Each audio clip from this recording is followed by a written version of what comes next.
Hello, my friends. I'm out on my back porch and I am about to make some more worm tea. Uh, it's interesting because when you talk to the old timers, and we all have a definition for old timers. Sometimes an old timer is someone who is physically old and grew up in the 30s or 40s, or now we say the 50s. Oh, they're old timers. And since I was born in 1950, I guess that makes me at 72 an old timer. But sometimes old timers are just people who have done something for a long time. I was listening to a gentleman who had a can of worms for 12 years. My can of worms is just over 12 years, and it looks relatively new. His was, he lived in Australia. His was outdoors. The legs had fallen off. The top kept blowing away. And I thought, gee, I have none of that happening. So I considered him an old timer and me not. But anyway, this is only the third time now that I've made worm tea. Now that I was listening to Captain Matt's Worms and realized how very, very simple the whole situation is, the whole process. And but I went ahead and I bought a Unicliff air pump, and this is an electric, and it just does a bang-up job. My friend Nick, who lives nearby, and he's a young man who just graduated from college, and he's doing life sciences, and he really wants to get into this organic and permaculture way of life. He bought one that was a battery operated, and he said, gee, I'm really sorry because first of all, it won't run for 24 hours on a straight battery, and he was trying to leave it outside. So this seems to be working really well for me, and I will just show you. It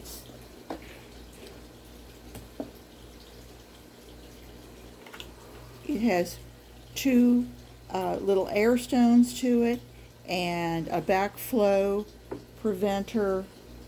Let me get those in there, and a little backflow, and here's my little motor, and it can be turned up and down. I have it on full, but it has a little lever that you can turn it down.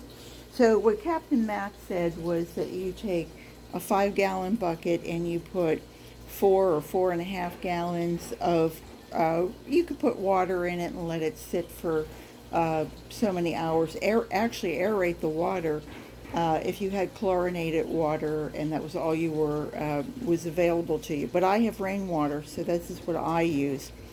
And then you take approximately 5 pounds of worm castings.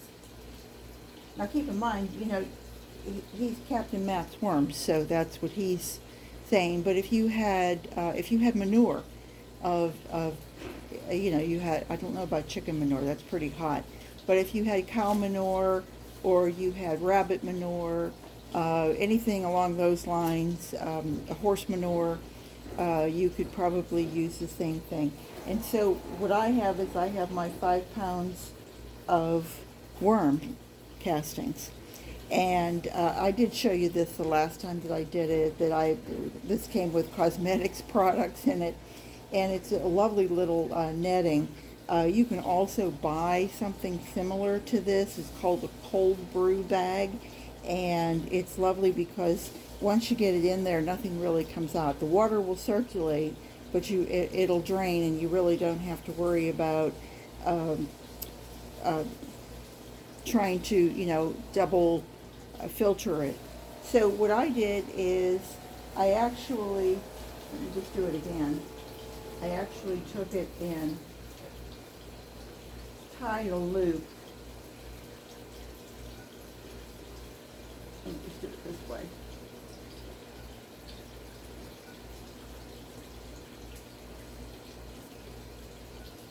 I tied the loop, and then I tied another loop on it.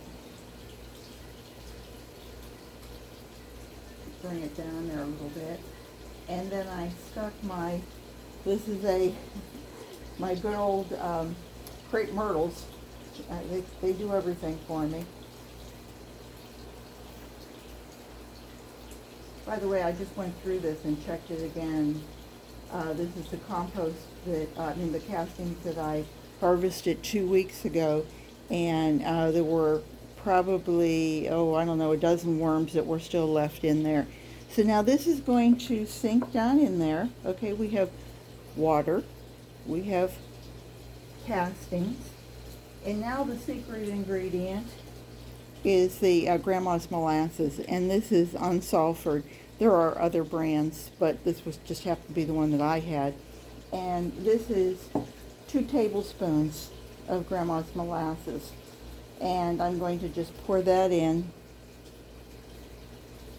rinse it out a little bit. You know, waste not, want not.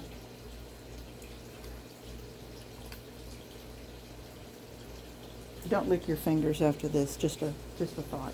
Got it. Okay. And there we go. And that's it. That's your whole ingredient for making worm tea. Now you're going to let this go for 24 hours, and then after 24 hours we're going to unplug the aerator, and then I'm going to real gently pull this out and let it drain and drain and drain, and then I have my worm tea. As you can see, I had enough for a good 4 gallons plus the last time I did it, and I'm down to, probably a quart. So I really needed to ramp this up, and Rick has been spraying my plumeria trees with neem oil to try and get ahead of any rust fungus that here in Florida we seem to really be bothered by, and so he's been trying to get ahead of the game here. And so today I said, well, while you're putting that, I think it's 3 ounces of neem oil to a gallon. I could be wrong on that. Don't quote me. But I said, take one of the maybe 10 or 12 ounces of water that you were going to add, and instead add 10 or 12 ounces of the worm tea. And that way, not only are you doing a neem oil protection, but you're also adding a foliar spray that will hopefully keep everybody well, because worms are great for an insecticide as well, and they'll help keep the bugs on. So it kind of all works together. It's a synergy thing. If you and I work together, we can probably get more done than if I work over in my corner and you work over in your corner. But if we work together, we pull hard.